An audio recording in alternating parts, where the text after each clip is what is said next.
থেকে ট্রান্সফার?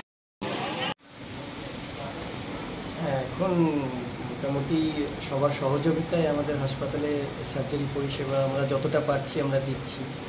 তার মধ্যে যেমন কিছুদিন আগে আমরা একটা ব্রেস্ট ক্যান্সারের ওটি করেছিলাম, তারপরে আর একটা ব্রেস্ট ক্যান্সার হয়েছিল, তারপরে একটা পেশেন্টের খাবারের নালি আটকে গিয়েছিল, যেটাকে কিনা খাবারের নালি কেটে আবার জোড়া দিতে হয়েছে, যেটা আমাদের ভাষায় বলে রিসেকশন অ্যানাস্টোমোসিস।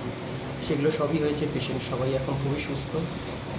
এই সপ্তাহে যেমন এমার্জেন্সি বেসিসে আমাদের খুব হতো না, যতটুকু আমাদের এই ফ্যাসিলিটিতে যেভাবে যতটুকু সম্ভব আমরা সবাই মিলে চেষ্টা করছি। এই সপ্তাহে একটা অ্যাপেন্ডিক্স কেটে যাওয়া পেশেন্টের অপারেশন হয়েছে, পেশেন্ট এখন সুস্থ আছে, আশা করি কালকে ছুটি করে দেবো।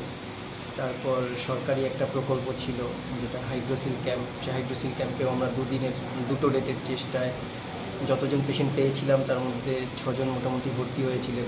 সবারই অনেক বড় মানে তারা হয়তো লজ্জায় আসতে পারছিলেন না।